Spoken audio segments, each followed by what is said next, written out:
Today is going to be a great show. I've got an awesome guy, friend of mine for a long time, who's going to share his story and his journey to Jesus.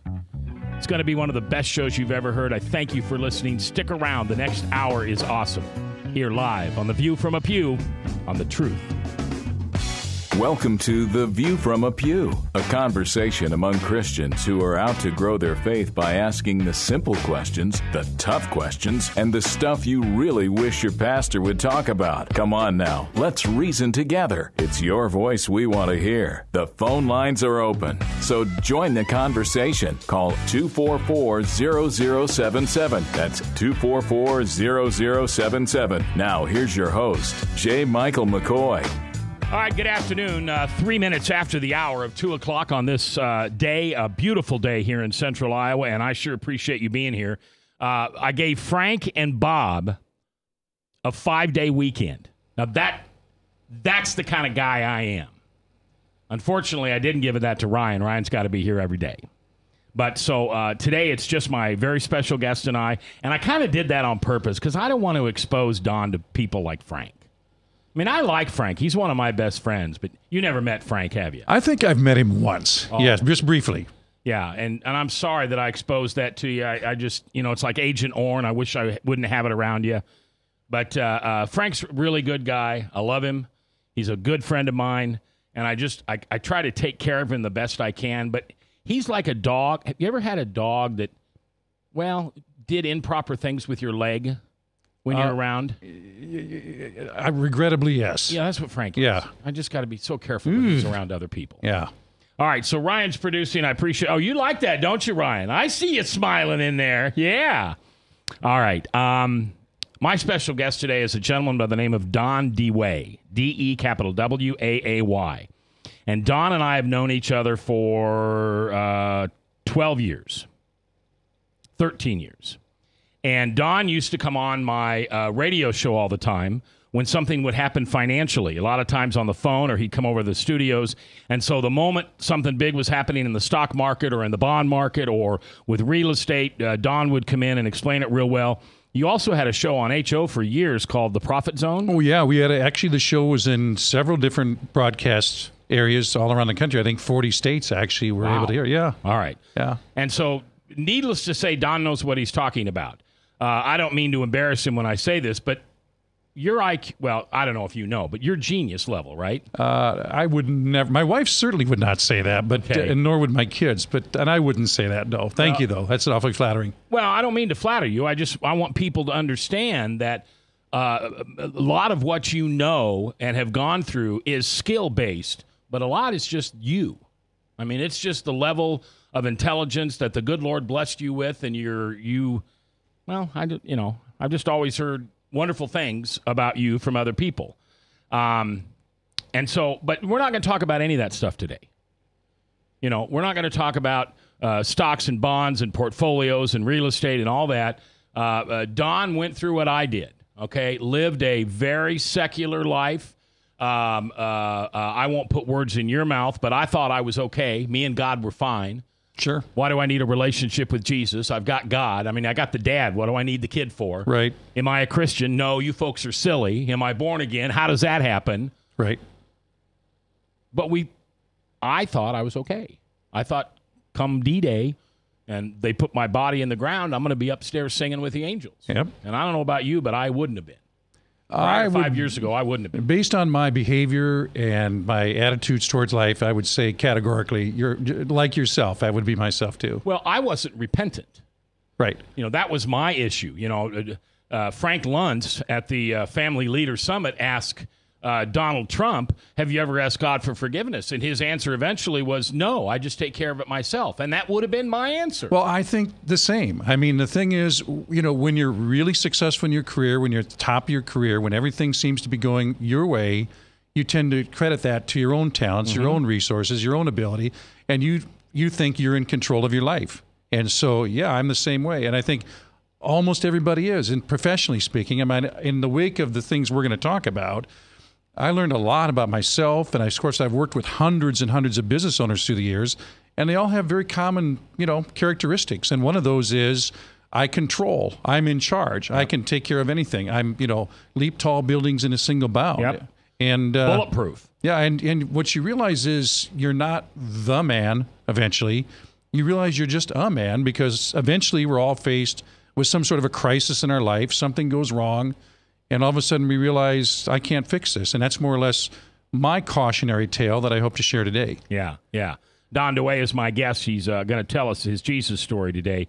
I know for me, I used to tell people that I'm a weeble, and I can wobble and wobble, but I won't fall down. And quite frankly, that was kind of the track record. I'd have a failure in business or in personal life, and a year, not a day, but a year later, I'm back cruising to number one. Yeah. And then I'd go for 10 years or something, and then I'd have another crash. And probably a lot of it was because my wife has an excellent career, and all of our kids live here. And so I wanted to run away, Right. Fear, flight or fight. I wanted to flight. Just J. Michael McCoy, just move out of Des Moines and go to another town where they don't. This is before Google and all that stuff. Nobody would know my past, and I'd be fine. Well, my wife said no. Yeah, the roots are down. That's right. You're not going to go anywhere. Yeah, and your roots are here too. Absolutely. You're from Storm Lake? No, Rock Rapids. Rock Rapids. You ever heard of Rock Rapids? Only from you. Yes. That's probably because you rarely encounter somebody from Rock Rapids. Yeah, I don't. It's a nice little town in northwest Iowa. So that's what we're going to talk about today. Phone lines are open if you want to have a comment. Bob is not here watching the chat, so I don't have a live chat today. But you're certainly willing to text me or call in and talk to Ryan, and we can transfer a question to you. So you are 50. 55. 55. So you were born in 1960. 59. December of 59. Oh, December so 7th of 1959. Pearl Harbor Day? Pearl Harbor Day. Well, it wasn't Pearl Harbor Day, Yeah. but it was the celebration of Pearl Harbor. That's right. Yeah. Yep. And your father, you have a great admiration for him.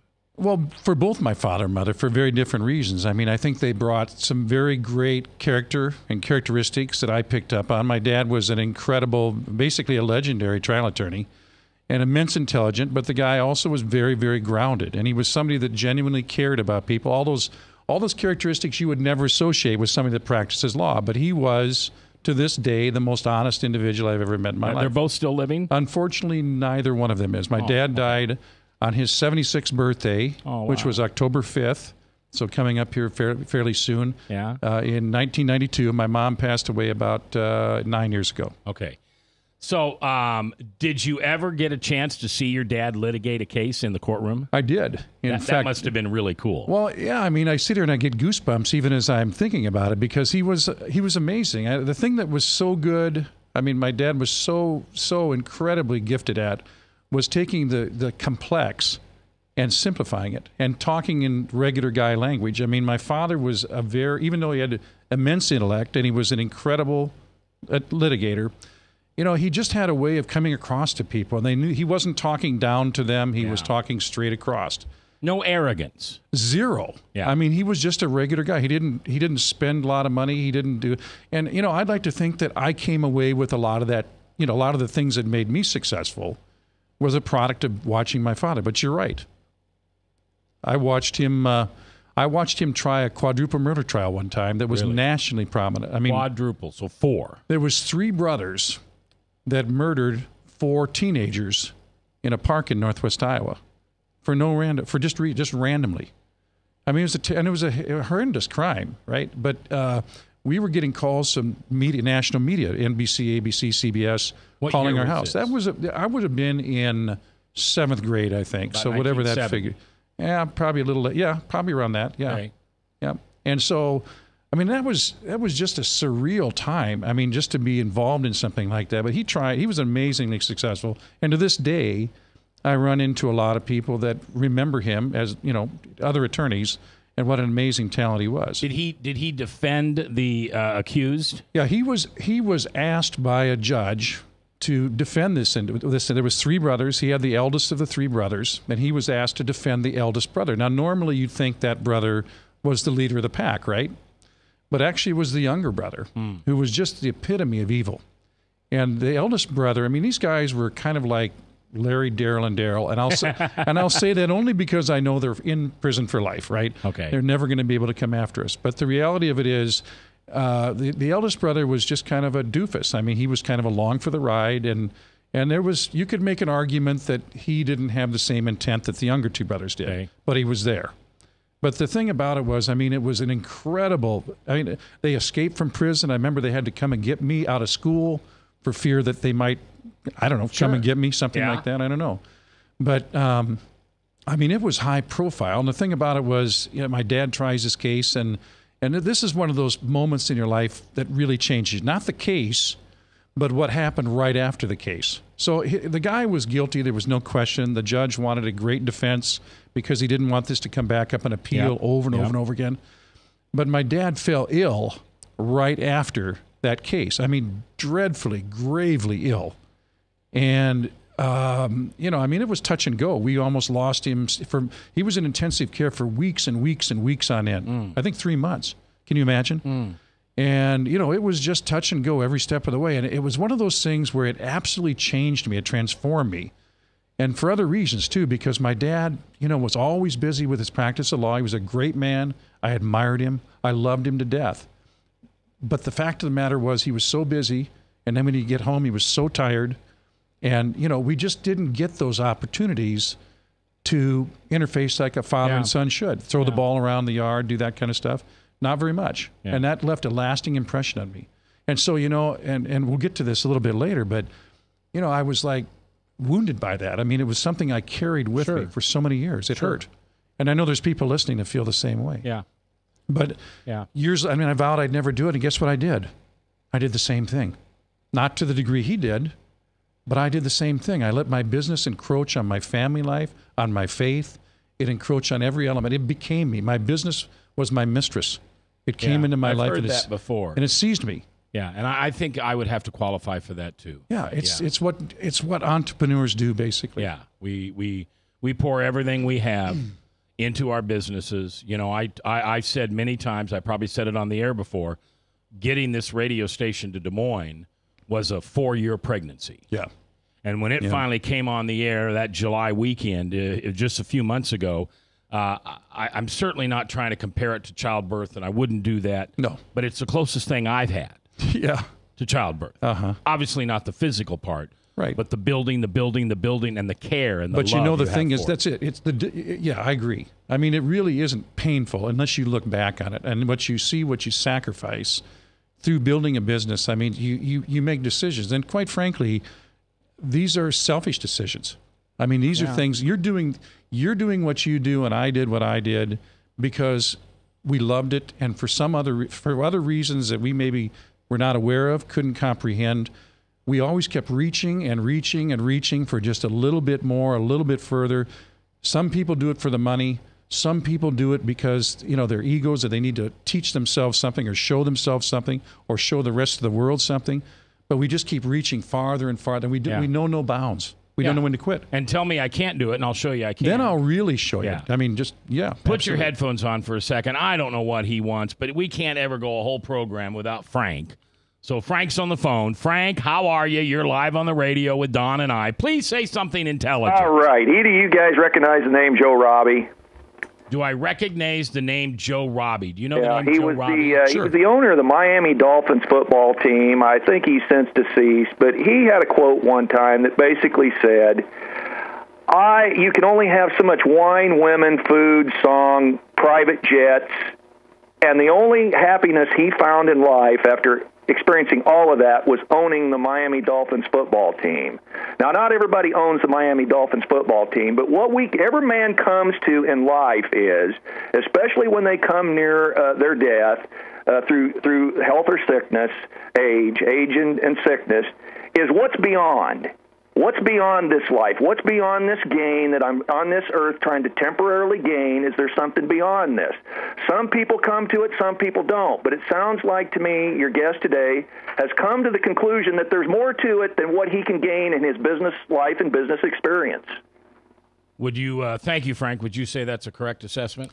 Well, of course. The challenge is, as a professional, as an entrepreneur, is like I said, you're in one way, shape, or form, everybody does everything for a reason, right? And mostly subconsciously. All right, we're going to come back with Don DeWaay. We're going to talk about what his life was like, the successes and the failures, and eventually how Jesus caught him one night. A great story. You're going to love it. Coming up.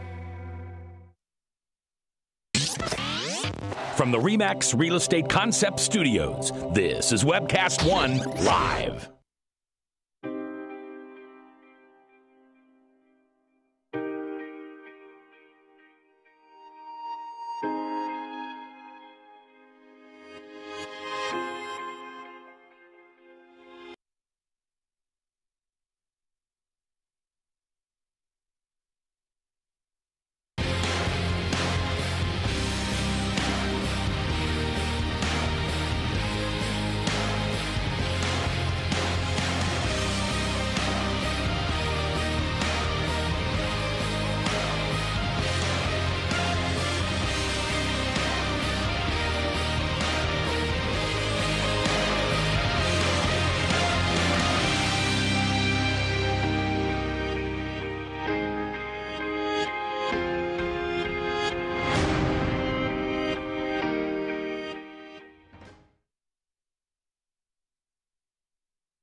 Credit cards are like grandkids. They love you, sometimes get out of control, and it's fun to get a new one. Who can stop them from piling on? Hi, I'm Tom Coates with Consumer Credit of Des Moines. At the end of the day, you can give these grandkids back, but you're stuck paying off bad credit card debt.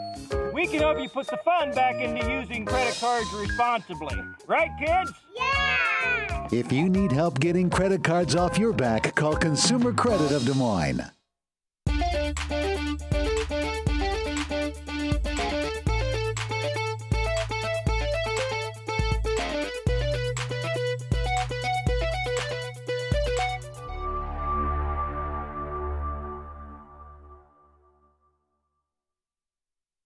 Hi, I'm J. Michael McCoy, and about 20 years ago, I went to a used car salesman by the name of John Hewitt. He had a little shop over there on North 2nd Avenue called John's Auto Sales, and I bought a car. I found that experience to be one that I had never had before from a used car salesman. He was honest, he was dependable, he had integrity, and he did what he said he was going to do. Well, over the years, between my kids and grandkids, I purchased 7 vehicles from John's Auto Sales. And last month, I asked him to be a sponsor. I can tell you about their huge selection. I can tell you about their years of experience. I can tell you about their honest integrity. But all I really need to tell you is that I bought 7 cars, and you can trust them. John's Auto Sales, 5435 2nd Avenue, Des Moines.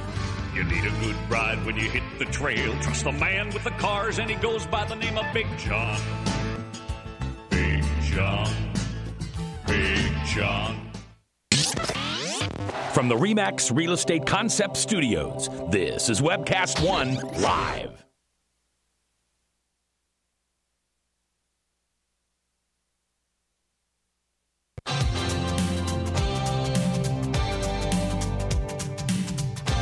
If you sit in the back pew or the front pew, it's your voice we want to hear. The phone lines are open, so call 244-0077. Now, here's J. Michael McCoy. All right, welcome back. 21 minutes after the hour. We are very pleased today to have Don DeWaay in our studio. You did hear Frank on the phone. I think Frank hit it on the head. We go, and everything else gets put second. And we don't. At least I didn't realize I was doing that. How about you? Well, absolutely. I mean, that dog must hunt, right? Yeah. And the thing about it is, we all do everything for a reason, and this is what people have to stop and think about. Every single thing, consciously or subconsciously, we do it for a reason. And my reasons, I think, were pretty straightforward. I mean, I had a father who was extremely prominent and incredibly successful. I have a brother who lives here in Des Moines, by the way, and also a very successful guy from a different marriage. He's 14 years older than me, but, you know, there was expectations. And those never, it wasn't like every day we woke up and my parents said, what are you going to do? I mean, they didn't ride herd on me all the time, making sure, but it was just an unspoken truth that whatever you do, you better do it really well. So, I mean, I was uber competitive at every single thing I do. I never gave up. And so, you know, when you grow up in a small town, in this case in Northwest Iowa, with a very prominent father, very successful, you know, the definition of rich is different wherever you go, right? Mm-hmm. I mean, if you live in the Hamptons, that's a very different rich. Yeah, and of course in Rock Rapids, that's a very different thing. Yeah. Right? And wide margin. But when you grow up in a town and your father's successful, everybody's eyes are on you. Yep. I mean, at least you feel that way. Yeah. And everybody expects you to be a silver spooner. Yep. And so, you have a choice. You either become a silver spooner and just ride along and, take advantage of it, or you decide, I'm going to rail against that in any way, shape, or form I can and devise a plan for world domination and put it in motion. I love that term, world domination. I love that. Well, that's basically what it was. And I mean, but I enjoyed it. I mean, there's a yin and a yang to this. There's the part that I really enjoyed, and then there's the part, this obsessive compulsion that you have, and this is, I think, the subconscious part that drives people like you and I. There's something in there that tells us either we have to prove something to somebody else or we have to prove something to ourselves, and probably a little bit of both. That has to come into play, because we wouldn't sacrifice so many of the really, really important things in life for the kind of things that we did to fill ourselves up with. Let me just add one thing to that. Sure. It was worse for me. I didn't realize I was sacrificing anything. Well, I same thought here. this was what I was supposed to do. Target fixation, right? I Yeah. mean, you sit there and this is where I'm going to go, and you don't even know what it is or where it is. You just know, it's like a drug. You just want more and more and more of it. Yep. And it's whatever it is, it's never enough. One radio station was good. No, now I need two. Oh, you mean I can have a third? I want a third. One restaurant's okay. I could have another one. What? Yeah. Yeah. I mean, absolutely. So I have these big shoes to fill, and I'm sitting there looking at it, and I'm saying, I got to do something big. And this is another one of those moments. I told you about my dad getting sick, and and the kind of the feeling of, this is unfair. This is unfair that my dad and I didn't get as much time together, and now it's really unfair because he's now suffering a series of strokes for years and years and years on end. He's not the man he was. I felt gypped. I mean, I just felt this isn't fair. And so it also gave me, and this is another moment, is self-reliance. Every child looks to one of the great things about being a child is, you have an unlimited imagination, and you're willing to put your trust in others and just know that your parents are going to. It doesn't always happen that way, I realize. Yep. But, when things don't work, and this is whether it's a divorce, and this is not the case with my family, or whatever it is that doesn't turn out to be the Beaver Cleaver household, right, Jerry Mathers, it makes you go in a different direction. It makes you obsessive not only about getting somewhere, but it also makes you obsessive about control. So all of a sudden, you've got this thing that, I'm really pretty good at just about everything I touch. You get this sense of invincibility. You get this sense that I have to control things, because if I don't, something might go wrong. And by the way, nobody's as good at this as I am. Nobody can do what I can do. And that's where that, you call it ego, but you know what? It's really not. It's lack of ego is really what it is. It's insecurity. It's lack of humility. Well, it's definitely lack, and it turns into a lack of humility. Yeah. So, because I was unteachable. I knew it all. Yeah. And if I didn't know it all, I knew where to go to get it. I was a rock against which other people broke themselves. I mean, I was just, and everybody acknowledged it. I mean, everybody said, you're one of the toughest individuals, not necessarily physically, but just mentally tough individuals I've ever met in my life. But, so I'm getting on to a point now where I've got to choose a career. I'm out of college. I went to Northern Iowa, graduated, and now I've got to make a career choice. And my dad wants me to practice law. And as exciting as that might sound, it's not like Perry Mason. It's not like the things you watch on TV. It's for whatever it is, it's not necessarily exciting. No. And it just wasn't what I was interested in. I was interested in entrepreneurism and investing and things of that nature. That stimulated me because I always worked so hard as a kid. Even when then I was trying to prove to everybody in that town, I can work harder than you. I can make money. I can do things that you can't do. It started at a very early age. Yep. So, but my dad, I go to him and I say, he asked me, what are you going to do when you graduate? And I said, well, I think I want to be in the investment field. I mean, primarily as a broker or something, a financial advisor. And there was a pregnant pause, and my dad said, oh, so you're going to be just a salesman. Oh. Now that, Now that is the world's, in my world, because now at this point, after his illnesses and everything, of course, I'm this self-reliant, all-powerful, force of nature. That is like the triple dog dare, right? Yeah. I mean, at that point, anybody that would say anything to me like that, it was like, you knew there was going to be an equal and opposite reaction. My mom once said, are you going to be a disc jockey all your life? Yeah. See how that feels? Yeah. But it's what you love. I just went there. Yeah. And so, again, I just decided at that point, well, now I know what I'm going to do. And I decided to get in the investment business. And again, I was single. I didn't marry till I was nearly 40 years of age. Yeah, you were truly, you lived a very bachelor's life. That would be an understatement. It's well documented. But, you know, and I was fortunate because I'll tell you what, when I look back on it now, the idea, the notion that I would have married anybody before I met my beautiful wife, Carla, would have been unthinkable. It would have been an absolute catastrophe. I mean, there was no way that I was in any place, any frame of mind, anything that would have created any possibility of a successful marriage. And to the credit of my wife, and I know you share this in your case too, I mean, anybody that marries an entrepreneur business owner is probably going to face challenges that others are not going to face. And God bless them, because I don't know how they do it. But at any rate, I was single. I had all this time on my hand, and I was focused myopically on growing business and businesses, as it turns out, multiple businesses. So, you know, I'm working 60, 70, 80 plus hour weeks. I mean, I just come home, go to bed, get up, go to work. And I love it. I mean, I just, because I could see the progress. I was getting success at a very, very high level. I mean, notoriety on a national basis. We were doing a pretty amazing stuff. Yeah, and you were too. Yeah.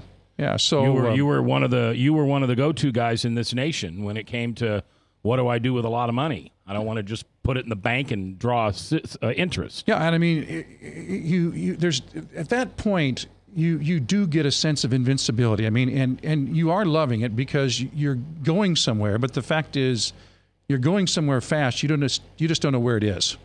You know, you don't know what's enough. Where do you draw the line? Where is enough? You know.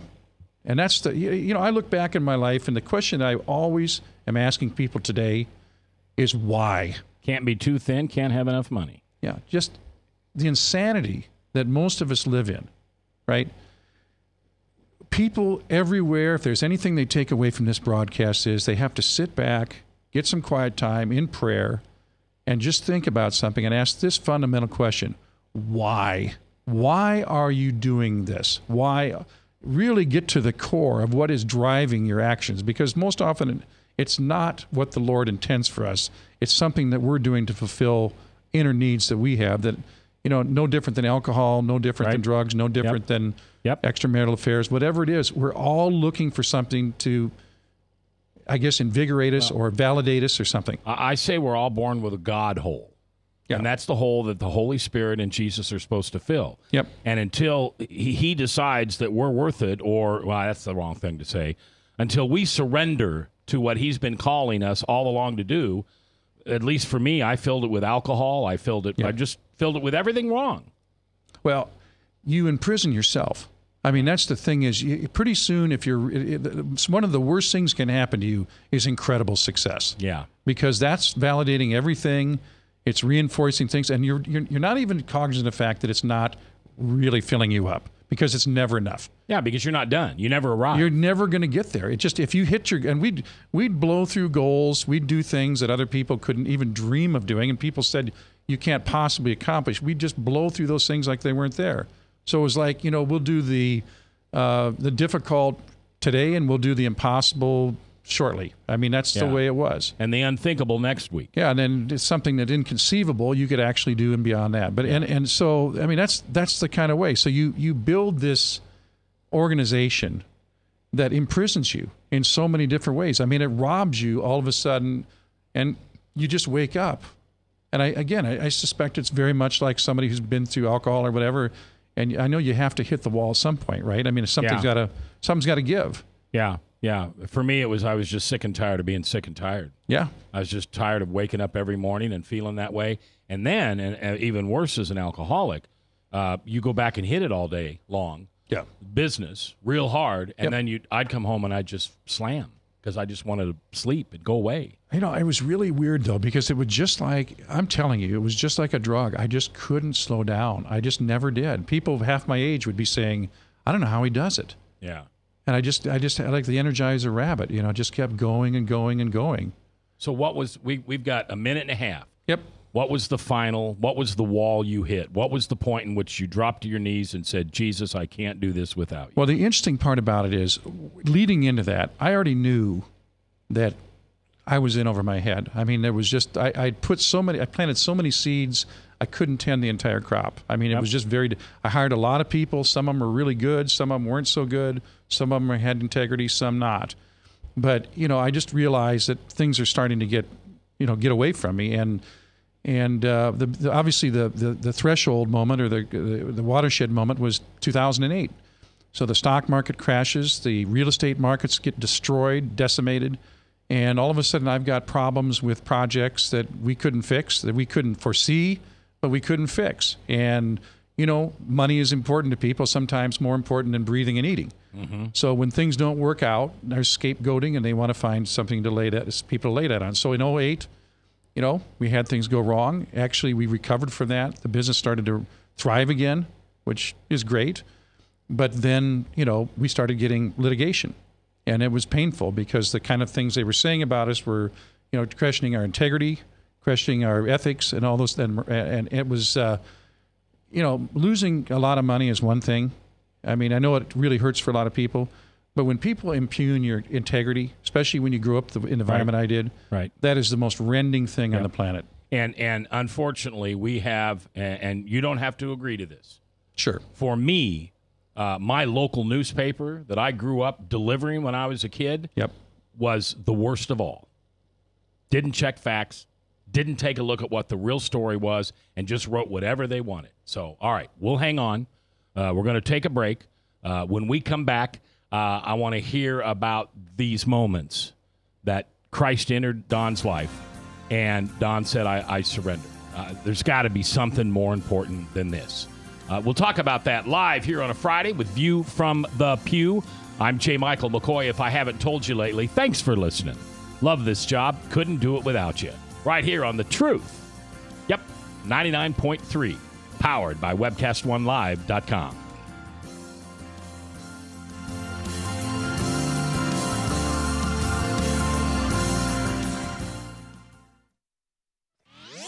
From the RE/MAX Real Estate Concept Studios, this is Webcast One Live. I'm Brian Leach, owner of Service Legends, and my position is Chief Talent Officer. I'm Nicholas Wonderscheid. I am Bernie Hobbs. And I'm the Service Manager. Marketing Director and Client Relations Manager. Everything that we do is about ensuring that we exceed your expectations. Our clients are important to us. 100% satisfaction. We're not just focused on heating and cooling. That's the easiest part of our job, actually, is fixing furnaces and air conditioners. Everyone that we come in touch with, we want to improve lives. Bottom line is, we've got our installation guarantees, 25% energy savings guarantee, comfort guarantee, temperature selection guarantee, property protection guarantee. 100% satisfaction guaranteed. Fixed rate or it's free. All of those guarantees are backed up with a 100% money-back guarantee to hold ourselves accountable to making sure that you get what you're after. Just fixing the problem today. If they have another problem 5 days down the road, it's still fixed rate or it's free. We use what's called straightforward pricing. Our technicians are going to give you an exact to-the-penny price on what it's going to take before they move forward with any repair.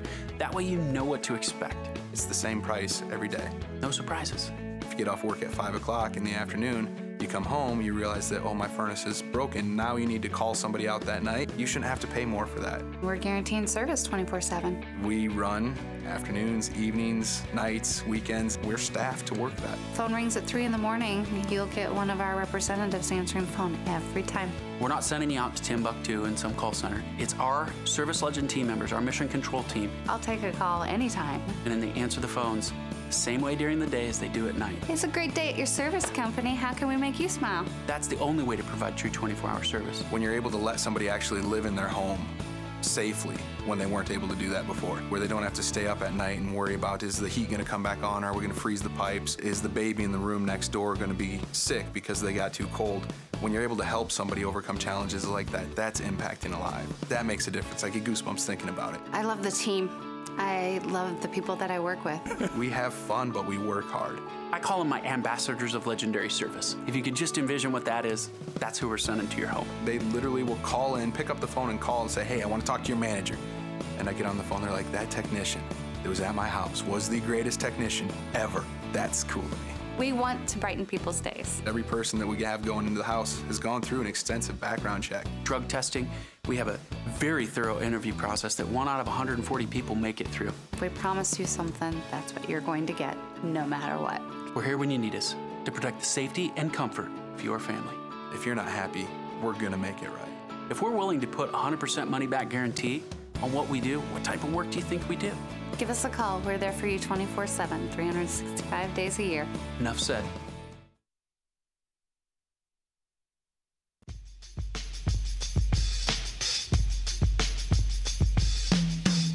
If you sit in the back pew or the front pew, it's your voice we want to hear. The phone lines are open, so call 244-0077. Now, here's J. Michael McCoy.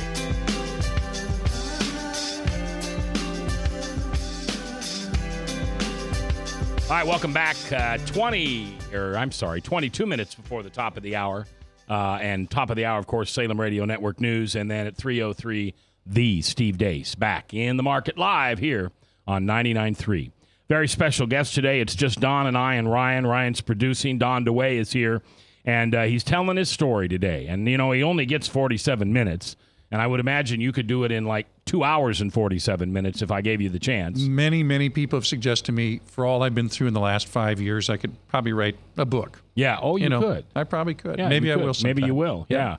But we're talking about, coming to a point of unbelievable success in your career to hitting real estate bumps and everything else in 2008. And everybody suffered in 2008. I had a mortgage company that we did pretty good, for a little 3-man, 4-man, 5-man, I guess, operation.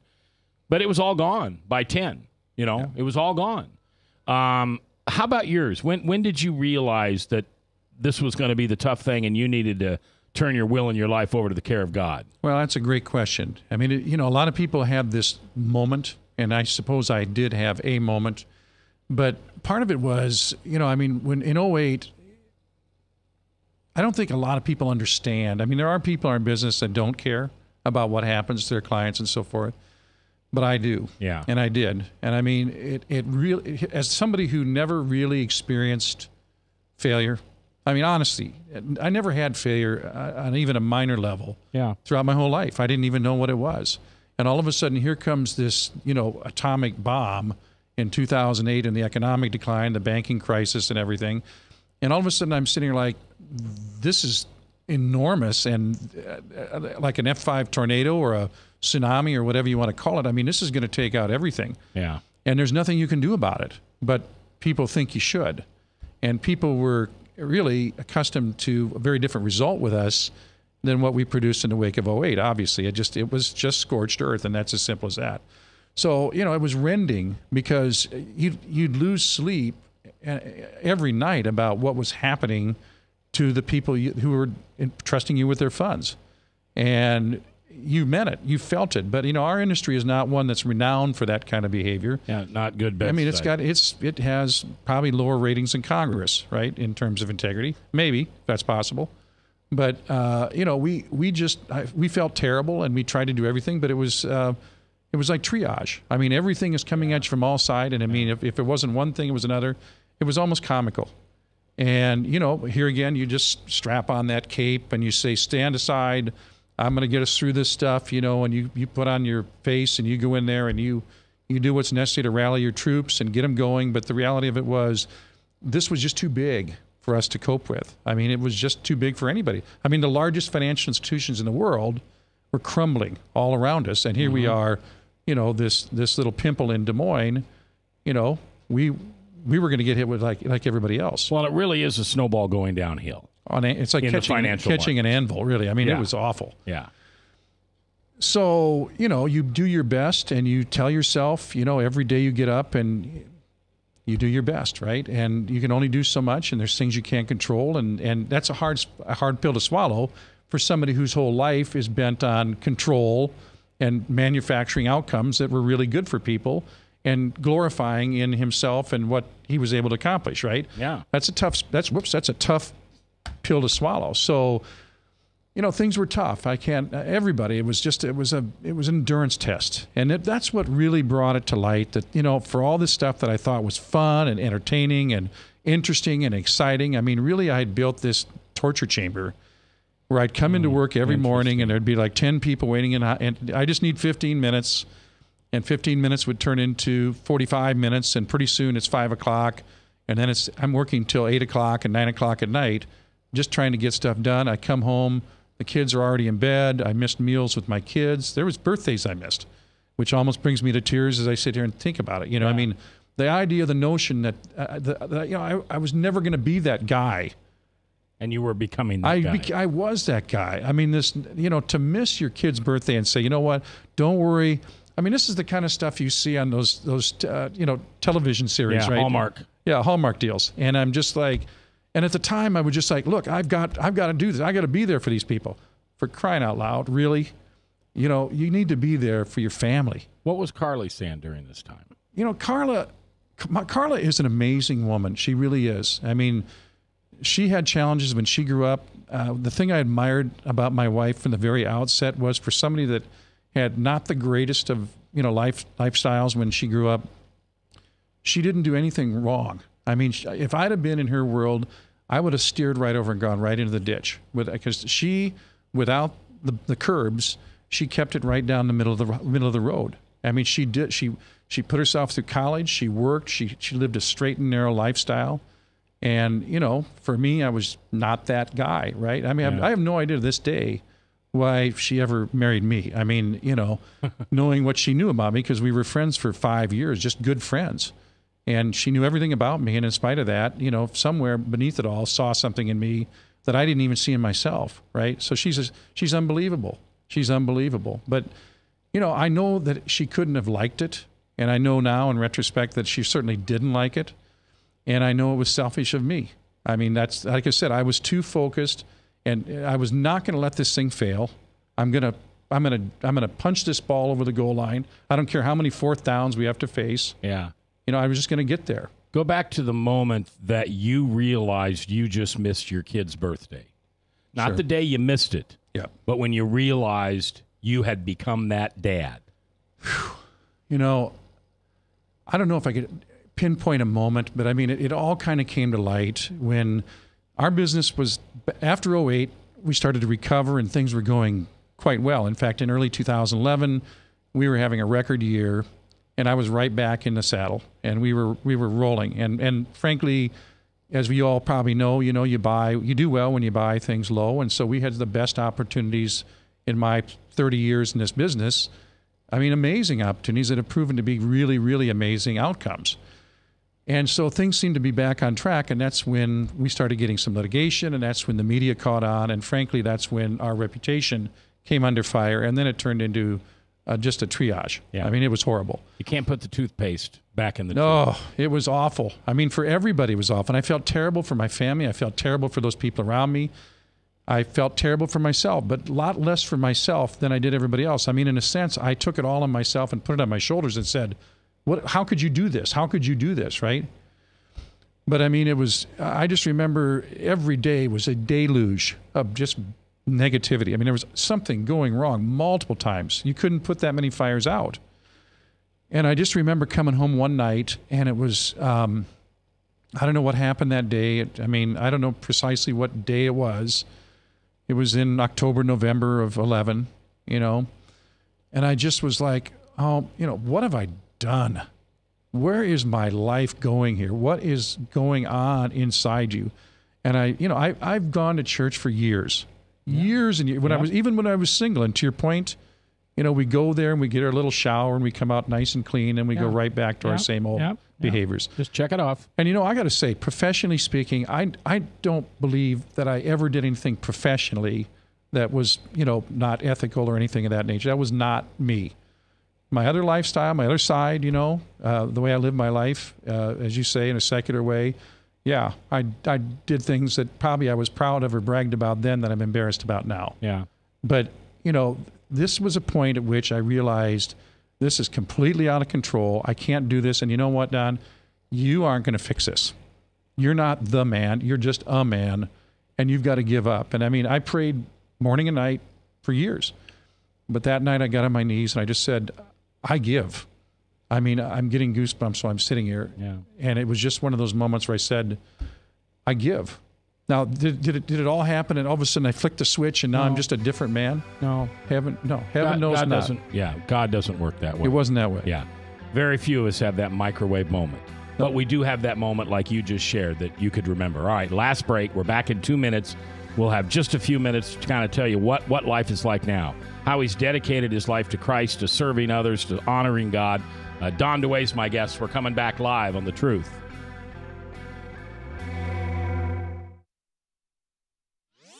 From the RE/MAX Real Estate Concept Studios, this is Webcast One Live.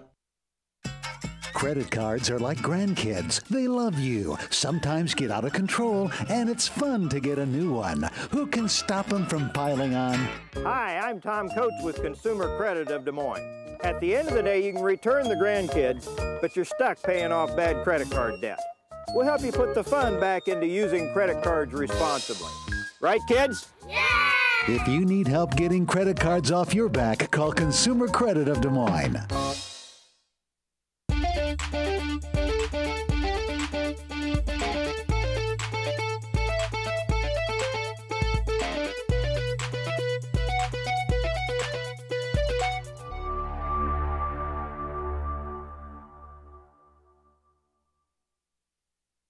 Hi, I'm J. Michael McCoy, and about 20 years ago, I went to a used car salesman by the name of John Hewitt.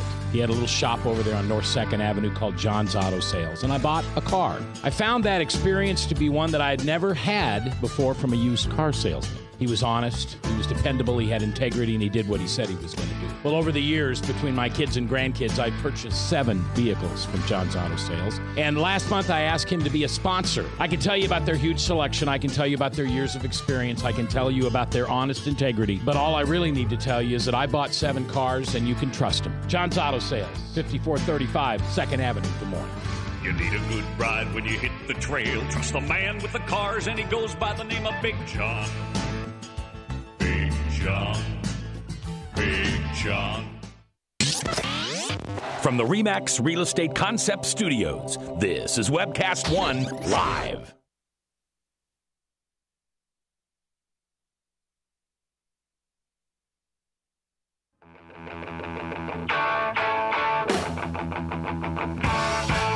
If you sit in the back pew or the front pew, it's your voice we want to hear. The phone lines are open, so call 244-0077. Now, here's J. Michael McCoy. 10 minutes before the top of the hour, Salem Radio Network News at 3, and then at 3:03, the Steve Deace, back in his hometown market, right here every afternoon from 3 to 5 on 99.3, The Truth. Don DeWaay is my guest as we wrap up a life story that probably we should take 3 or 4 hours to tell, but we've got 8 minutes. Bring us to this point. October, November of 11, you realize that you just got to change your life. You got to devote your life to God. And how have things changed? Yeah, I mean, I was crumbling. I mean, I was in absolutely clinical depression. I had no idea where to go, what to do. I was like, I liken it to sprinting through a minefield at a moonless black midnight with a blindfold on, and you don't know what the next step was going to bring. It was terrible. And like I said, I knew I had no more control over my life. I knew I had no control over anything. I needed help. And who would better ask than Jesus Christ, right? I mean, it was like, and then you go back and you look back on things and you ask yourself, what took you so long? What in the world? Why couldn't you see this? You know? But you go through many different seasons. You go through, depression and forlorn and bewilderment and abandonment.